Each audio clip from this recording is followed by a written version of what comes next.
కేవలం సర్టిఫికెట్ మాత్రమే కాదు, రియల్ టైమ్ AI నాలెడ్జ్ తో మీ IT డ్రీమ్స్ నెరవేర్చుకునే golden chance Vcube software solutions. నమస్కారం, మీరు చూస్తుంది ఐ డ్రీమ్. నేను మీ కీర్తి. శ్రావణ మాసమంతా ప్రత్యేకత, ప్రతిరోజుకి ఓ ప్రత్యేకత ఉంది. ఏంటా ప్రత్యేకత? ఏ రోజుని ఏ విధంగా ఆరాధించాలి, అస్సలు మిస్ కాకూడని డేస్ ఏంటి? అనంతలక్ష్మి అమ్మగారు ఇప్పుడు తెలియజేస్తారు. మీరందరూ కూడా డైరీ ఆర్ క్యాలెండర్ పక్కన పెట్టుకొని మార్క్ ది డేట్స్. నమస్తే అమ్మా. నమస్తే తల్లి. 12 మాసాలు ఉన్నప్పటికీ కూడా శ్రావణ మాసం అంత ప్రత్యేకత కదా. ఎందుకు ఆ ప్రత్యేకత తెలుసుకునే ముందు అసలు ఆ ప్రత్యేకమైన రోజులు ఏంటో ఒకసారి ఈ వీడియో ద్వారా గుర్తు చేద్దామమ్మా. అమ్మ, ప్రతి మాసానికి ఒక ప్రత్యేకత ఉంటుంది. ఆ ప్రత్యేకతలు కొంతమందికి కొన్ని ప్రత్యేకతలు మనకు అన్వయం అవుతాయి. అలా అందరికీ గృహస్థులకు అన్వయం అయ్యేటటువంటి అద్భుతమైన విశేషాలు ఉన్నటువంటి మాసం శ్రావణ మాసం. శ్రవణ నక్షత్రం పూర్ణిమ నాడు ఉన్నటువంటి మాసం శ్రావణ మాసం. శ్రవణం అంటే వినడం. వినికిడికి ప్రాధాన్యం ఉన్నది. వినడం అంటే ఏమిటి? పనికిరాని చెత్తా చెదారం కాదు కదా. పూర్వకాలంలో వినడం అంటే చదువు ఎప్పుడూ వినడం ద్వారానే ఉండేది కనుక వేదాధ్యయనానికి ప్రాధాన్యం. వేదం అందరూ చదువుకునే అవకాశం, అధికారం, వీలు ఉండదు కదా. అట్లాంటి వాడు పురాణాలు, అవి కూడా చదువుకోవడం లేనటువంటి వాళ్ళు ఏం చేయొచ్చు? ఎవరన్నా చదువుతుంటే వినొచ్చు. అది వీలు కానటువంటి వాళ్ళు తాము ఇంతకు ముందు విన్నటువంటి దాన్ని మననం చేసుకోవడమో, లేకపోతే జపం చేసుకోవడమో, ధ్యానం చేసుకోవడమో చేసుకోవచ్చు. ఇది చాతుర్మాస్యంలో ఒక నెల. దీనికి ఇంత ప్రాధాన్యం ఉండడానికి శ్రవణ నక్షత్రానికి ఉన్న ప్రాధాన్యానికి సంబంధించి చెప్పుకున్నాం. కానీ ఈ శ్రవణ నక్షత్రం ఎవరికి సంబంధించింది? వెంకటేశ్వర స్వామికి సంబంధించింది. ఆయన జన్మ నక్షత్రం అది. శ్రవణ నక్షత్రానికి అధిపతి శని కనుక శని విజృంభించే కాలంలో వెంకటేశ్వర స్వామిని ప్రార్థించుకున్నట్టయితే శని యొక్క ప్రాబల్యం మన మీద ఉండదు అని చెప్తారు. అందుకని శ్రావణ మాసంలో ప్రతి శనివారం వెంకటేశ్వర స్వామిని పూజిస్తారు. ప్రత్యేకంగా అదొక వ్రతంగా కూడా పాటించే వాళ్ళు మనకు కనపడుతూ ఉంటారు. శ్రావణ మాసం ఈ సంవత్సరం ప్రారంభమయ్యేటటువంటిది ఆగస్టు 13వ తారీఖు గురువారంతో ప్రారంభమవుతోంది. తర్వాత వెంటనే వచ్చేటటువంటి తరువాతి రోజు శుక్రవారం అవుతుంది. ఆ తర్వాత శనివారాల గురించి చెప్పుకుంటున్నాం కనుక 15వ తారీఖు శనివారం, 22వ తారీఖు, ఆ తర్వాత 29వ తారీఖు, ఆ తర్వాత 5వ తారీఖుతో ఈ 4 వారాలు శనివారాలు. అంటే వెంకటేశ్వర స్వామిని పూజించుకుంటారు. సాయంత్రం ఇంటికి ఎవరైనా వస్తే వాడికి తాంబూలాలు ఇచ్చి వెంకటేశ్వర స్వామి పక్షాన వచ్చిన ముత్తైదులుగా భావించి, అంటే ఆడవాళ్ళు అయితే ముత్తైదులు, మగవాళ్ళకైనా సరే తాంబూలం ఇచ్చేటటువంటి పద్ధతి ఉంది. అదేవిధంగా శ్రావణ మాసంలో చాలా ప్రధానమైంది. శ్రావణ మాసం అనగానే అందరికీ గుర్తొచ్చేటటువంటి తర్వాత సోమవారాలు దేనికి అంటే శివుడికి సంబంధించినవి. పైగా సోమ అన్నప్పుడు ఉమా పార్వతీదేవి కూడా ఉంది అందులో. కనుక ఈ సోమవారాల నాడు శివుణ్ణి అర్చించి శివాలయాలకు వెళ్ళడం, ఆయనకి అభిషేకాలు చేయడం, పూజలు చేయడం, ఆనాడు ఉపవాసాలు ఉండడం లాంటివి చేస్తారు చాలామంది శివభక్తులైనటువంటి వారు. ఈ సంవత్సరం శ్రావణ మాసంలో సోమవారాలు 17వ తారీఖు, 24వ తారీఖు, 31వ తారీఖు, ఆ పైన 7వ తారీఖు సెప్టెంబర్ 7వ తారీఖు శ్రావణ సోమవారాలు ఉన్నాయి. వీటన్నింటికన్నా ఎక్కువ మందికి శ్రావణ మాసం అనగానే మనసులోకి వచ్చేది ఏమిటి అంటే మంగళవారాలు, శ్రావణ మంగళవారాలు నోము. కానీ ఈ శ్రావణ మంగళవారాల నోము అందరూ నోచుకోరు. పెళ్ళైనటువంటి కొత్తల్లో 5 సంవత్సరాలు నోచుకుంటారు.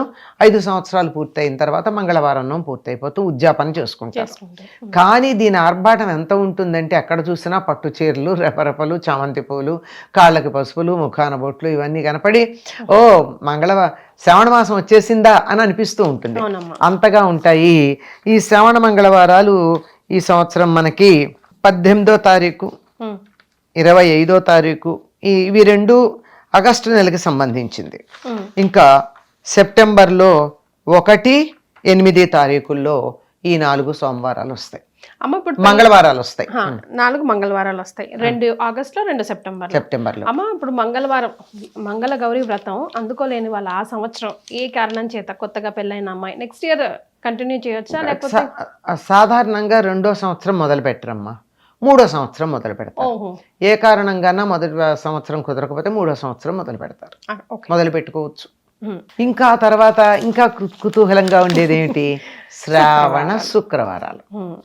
ఈ శ్రావణ శుక్రవారాలు అనగానే అసలు అందరి మొహాల్లోని వికాసం వచ్చేస్తుంది. ఎందుకంటే దీనికి వీళ్ళు చేసుకోవచ్చు, వీళ్ళు చేసుకోకూడదు, 5 ఏళ్ళు చెయ్యాలి, ముందు చెయ్యాలి, వెనక ఏం లేదు, అందరూ చేసుకోవచ్చు.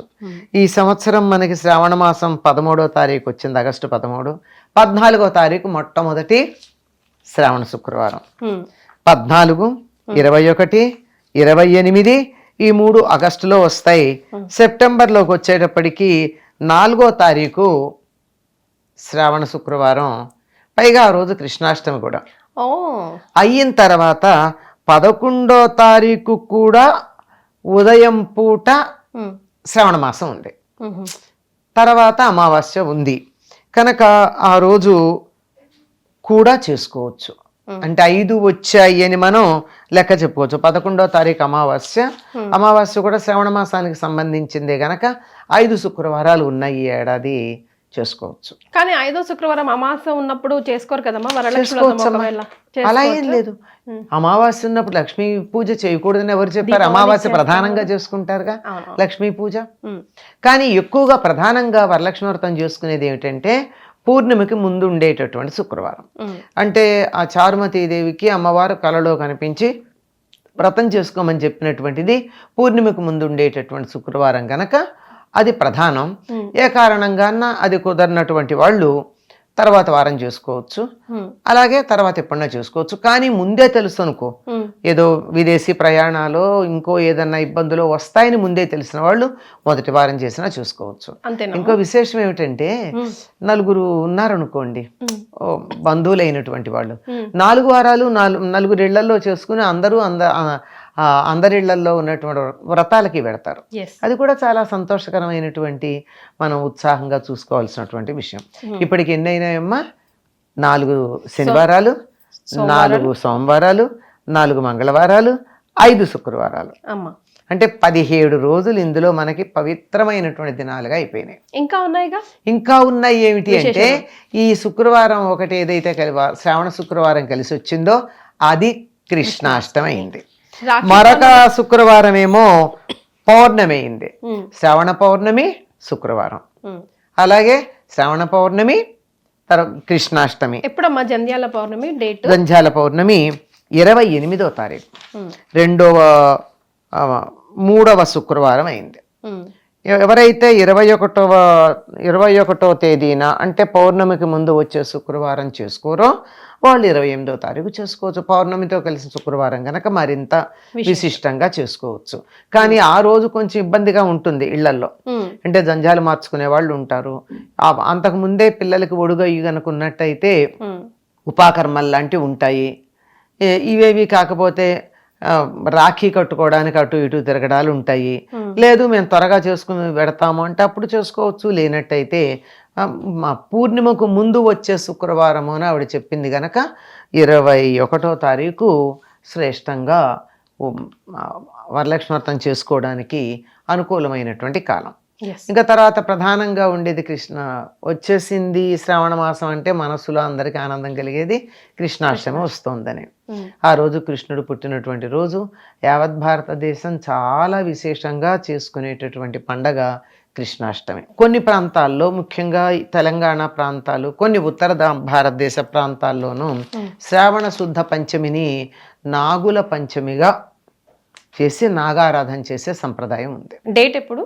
నాగుల పంచమి 17వ తారీఖు సోమవారం, ఆగస్టు 17 సోమవారం వచ్చింది. ఈరోజు ఈ ప్రాంతాల వాళ్ళందరూ కూడా, అంటే తెలంగాణ పరిసరాలు ఈ ప్రాంతం అంతా కూడా, కొంత మహారాష్ట్ర ప్రభావం ఉన్నటువంటి ప్రాంతాలు ఉంటాయి, ఉత్తర దేశ ప్రభావాలు, ఆ ప్రాంతం అంతా కూడా ఆ పుట్టలో పాలు పోసుకోవడం సరిగ్గా నాగుల చవితికి ఎలా చేస్తారో అట్లాగే ఇంకో విశేషం ఏంటంటే ఈ సమయంలో ఇంటి ముందు గోడల దగ్గర నాగుల బొమ్మలు వేసుకుంటారు చాలా మంది ముగ్గుతో. అదొక విశేషంగా ఉంటుంది. ఈ నాగారాధన కూడా చేస్తారు. సో ఇవి శ్రావణ మాసంలో ప్రత్యేకమైన రోజులు. అమ్మ, శ్రావణ మాసంలో సోమ శనివారాలకి చాలా ప్రత్యేకత ఉంది. అవునమ్మా. సో ఈ 2 రోజులు మేము ఎలా సద్వినియోగం చేసుకోవాలి, ఆరోగ్యాన్ని ఎలా పెంపొందించుకోవాలి, అష్టైశ్వర్యాలు సిద్ధి కలిగేలా ఎలా చూసుకోవాలి అన్నది మనం తెలియజేద్దాం. అష్టైశ్వర్యాలు అన్నారు కదా, ఐశ్వర్యం ఎవరి వల్ల వస్తుంది? ఈశ్వరుడి వల్ల, అంటే శివుడు. అందువల్ల శివుణ్ణి ప్రార్థించటం మాసం చాలా ప్రత్యేకమైనటువంటిది, వేదాధ్యయనానికి అనుకూలమైనటువంటిది. ఈ సమయంలో శివుణ్ణి గనక ప్రార్థించినట్టయితే ఐశ్వర్యాలు లభిస్తాయి. అష్టైశ్వర్యాలు.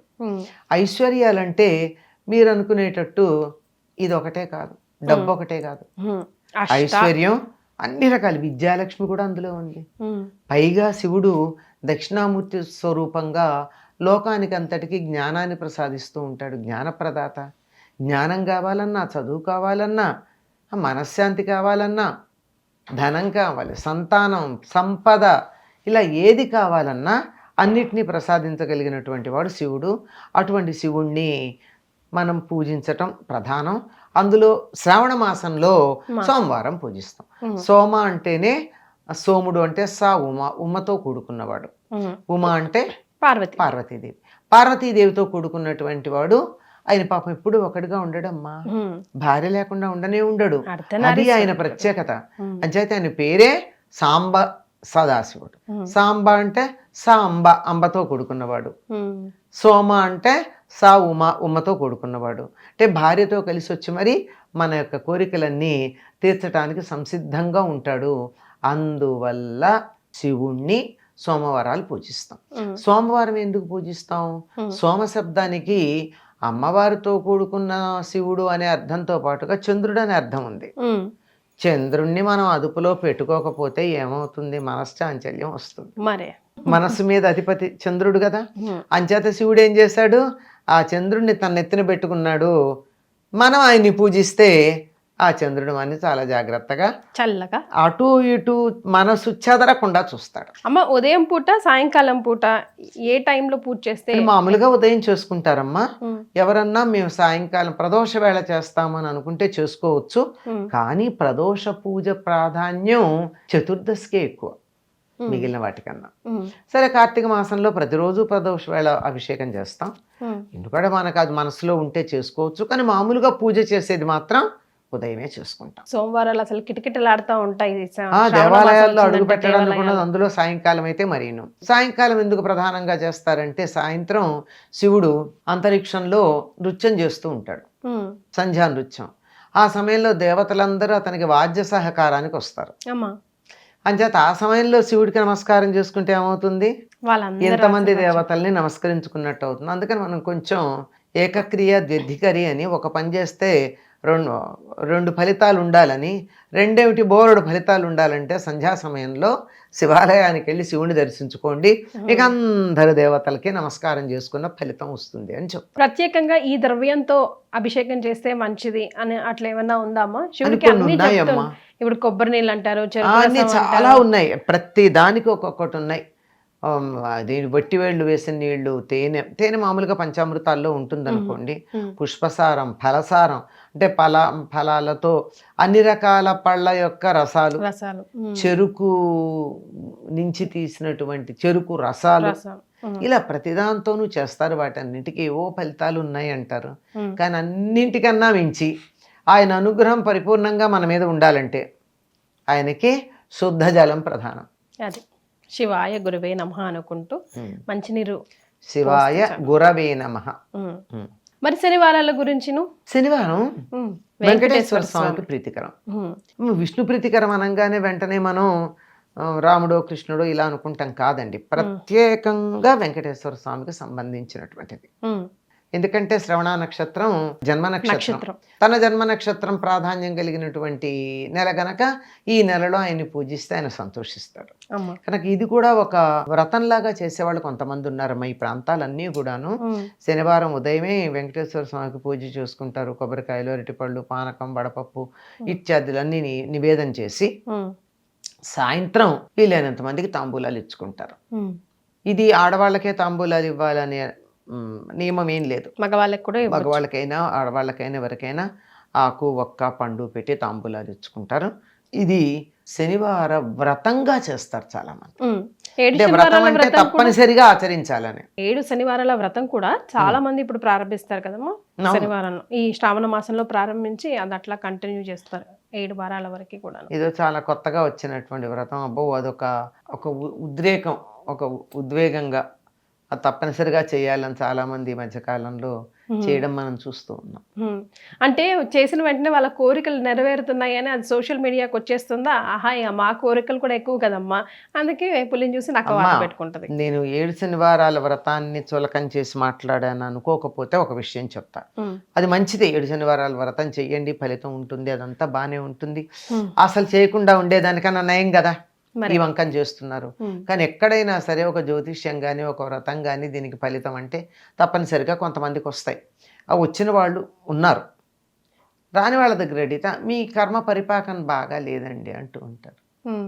అంచేత వాళ్ళ కర్మ పరిపాకం అయ్యి వాళ్ళు ఈ వ్రతం చేశారు, అందువల్ల వాళ్ళకు వచ్చింది. అది మన కర్మ పరిపాకం కావాలంటే మనం ఏం చేయాలో వేరే ఉంటుంది, అందరికీ ఒకటే ఉండదు కదా. ఫలితం గురించి ఆశించకుండా 7 శనివారాల వ్రతం గనక చేసినట్టయితే అద్భుతం, 7 వారాలు చక్కగా వెంకటేశ్వర స్వామిని కొలుచుకున్నట్టు. ఇంతకన్నా గొప్ప విశేషం ఏమి ఉండాలి చెప్పమ్మా. కానీ మొత్తం కూడా ఏకభుక్తం కానీ ఉపవాస దీక్ష కానీ ఈ శ్రావణ మాసం అంతా చేస్తూ ఉంటారు కదా. అసలు చాతుర్మాసంలో చేస్తారమ్మా, చాతుర్మాసం అంతా చేస్తారు. లేకపోతే కనీసం శ్రావణ మాసంలోనన్నా ఒక పూట భోజనం చేయడం లాంటివి ఉంటాయి. కాకపోతే ఆడవాళ్ళు వ్రతాలు చేస్తున్నారే, మంగళవారం వ్రతం, శుక్రవారం వ్రతం, వీళ్ళు మాత్రం తప్పనిసరిగా 2 పూట్ల భోజనం చేయాలంటారు. అది మానకూడదు. మనం రివర్స్ చేస్తున్నాం చూసుకోండి. మనం మానకూడదు. ఇప్పుడు వ్రతం చేయని వాళ్ళు, ఇప్పుడు నేను ఉన్నాను, మంగళవారం వ్రతాలు నాకు ఎప్పుడో అయిపోయినాయి, అసలు అవసరం అయిపోయింది ఎన్నేళ్ల క్రితం. మరి కనుక నేను తినాలి అని నియమం నాకు లేదు, తినాలి తినకూడదు అన్న నియమం ఏం లేదు. నా అలవాటు ప్రకారం నేను ఉండొచ్చు. కానీ ఆ వ్రతం చేసేవాళ్ళు మాత్రం తప్పనిసరిగా తినాలి. ముత్తైదువులు ఎప్పుడూ కూడా సాయంకాలం భోజనం చేయకుండా ఉండకూడదమ్మా. ప్రత్యేకంగా వ్రతం చేసేది అన్నా ఉంటే తప్ప మామూలుగా మాట మాట్లాడితే మేము సాయంకాలాలు భోజనం చేయమండి, తినమండి అనే మాట ఆడపిల్లలు అనకూడదు, ముత్తైదులైనటువంటి వాళ్ళు. ఎన్ని దరిద్రాలు కొని తెచ్చుకుంటున్నాం మీకు అర్థమవుతుంది. అదే అదే మనకు తెలిసి తెలియక అసలు ఏకభుక్తం అంటే ఏంటి, ఉపవాస దీక్ష ఎవరు చేయాలి, ఎవరు చేయకూడదు, ఎందుకు చేయాలి, ఎప్పుడు చేయాలి, అసలు చేస్తే వచ్చే ఫలితం ఏంటి, ఇవన్నీ ఒక వీడియో ద్వారా ఈ శ్రావణ మాసం ఎపిసోడ్లోనే తెలుసుకుందాం. ధన్యవాదాలమ్మా.